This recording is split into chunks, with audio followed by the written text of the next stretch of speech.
le Haut Conseil des collectivités territoriales, on a supprimé. Deuxième demande de l'exécutif, il faut radier le député Barthélémy Diaz et un autre, on a radié. Troisième activité, le gouvernement nous a dit lever les immunités parlementaires. On a levé l'immunité parlementaire de Farba Ngom, on a levé l'immunité parlementaire de Moustapha Diop, on a encore relevé l'immunité parlementaire de Moustapha Diop, sans qu'on ait presque, sans qu'on sache vraiment pourquoi. C'est vrai qu'aujourd'hui, le règlement intérieur est en train de réformer la levée d'immunité parlementaire, mais quand même, c'était des procédures que nous avions dénoncées pour être totalement abusives parce que nous ne voulions pas être à la remorque de l'exécutif.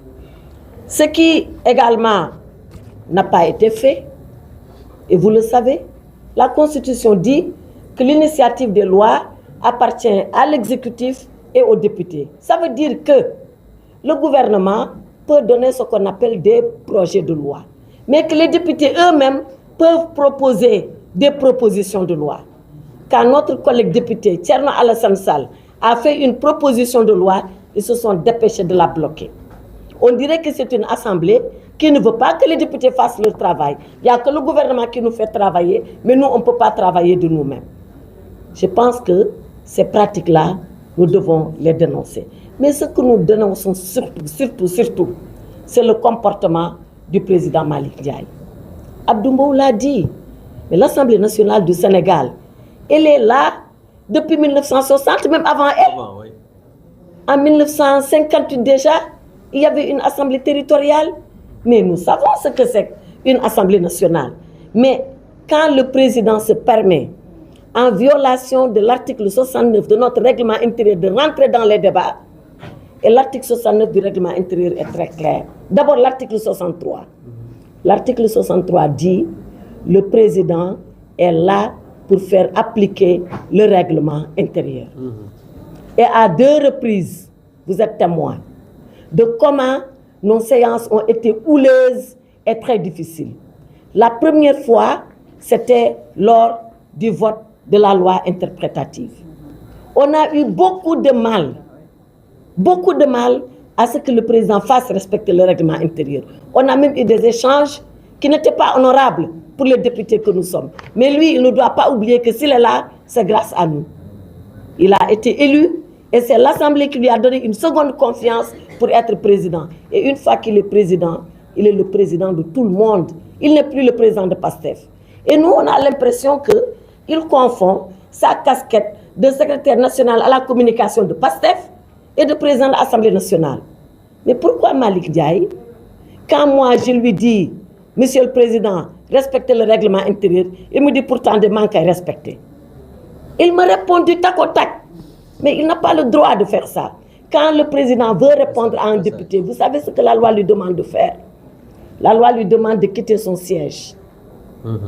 Il quitte son siège. Il vient s'asseoir sur le banc des députés.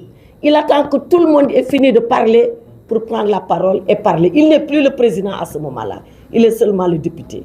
Mais lui, chaque fois qu'on lui a dit quelque chose, il a répondu. Bat à ton tout. Mais la loi ne lui permet pas ça. Nous le dénonçons. L'autre chose, c'est que chaque fois que nous avons voulu soulever des questions préalables, des questions préjudicielles, il nous l'a presque refusé. À quelques rares exceptions, il a accepté, et quand il a accepté, c'était à moitié. Il donne aux députés le choix de parler, mais chaque fois en l'interrompant, venez-en au fait, vous voulez dire quoi, vous voulez faire quoi, c'est trop long, voilà ce qu'il fait. Nous estimons que ce n'est pas une façon de faire. Alors, nous sommes à un tournant. On a participé à une première session. Une autre session va s'ouvrir. Nous souhaitons que la prochaine session qui s'ouvre, qu'elle soit une session où chacun observe son rôle, son rang et sa qualité. Que lui, s'il est le président, qu'il reste président et pas autre chose. Nous, Takku Wallu Sénégal, on a fait tous les efforts du monde. Parce que quand vous êtes deux et que vous pensez, excusez-moi du terme, mais c'est ça, vous pensez que l'autre peut-être ne maîtrise pas trop les textes. Vous qui maîtrisez les textes, vous patientez. Vous faites preuve de responsabilité pour ne pas brûler la maison. Parce que ce n'était pas bon, ça ne peut pas être bon qu'on se donne en spectacle. Notre assemblée est regardée à travers le monde entier. Donc, la plupart du temps, c'est moi en tant que présidente qui ai dit aux députés, laissez tomber pour pas qu'on se mette à nous tirailler aux yeux du monde. Mais à la prochaine session, il faut qu'ils se le tiennent pour dire, on va exiger le respect scrupuleux du règlement intérieur. On n'acceptera plus cela parce qu'on considère qu'il y va de notre dignité, de notre respectabilité, mais également de la dignité de l'Assemblée nationale que nous tous représentons. On a entendu aussi le président dire des choses sur l'ancienne législature. Moi, de ma vie de député, je n'ai jamais entendu un président de l'Assemblée nationale dire du mal de son prédécesseur. On a dit oui, moi-même je l'ai écouté, on sortait des sacs d'argent à l'Assemblée. Qui a sorti des sacs d'argent à l'Assemblée? Personne. C'est vrai.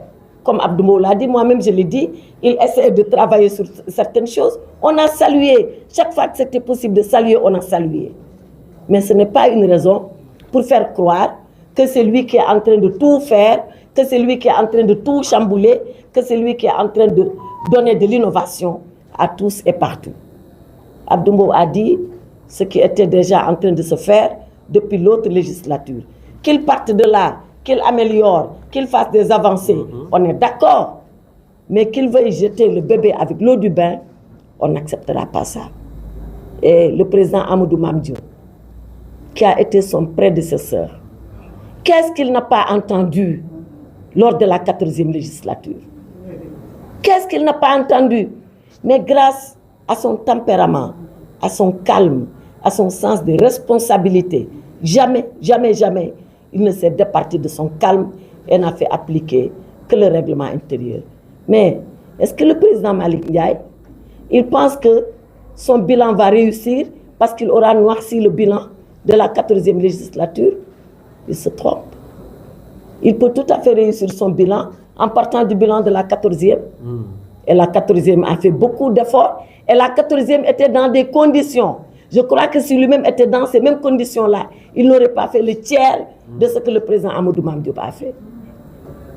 Parce que lui, il est comme dans un fleuve tranquille, avec une majorité de 130 députés.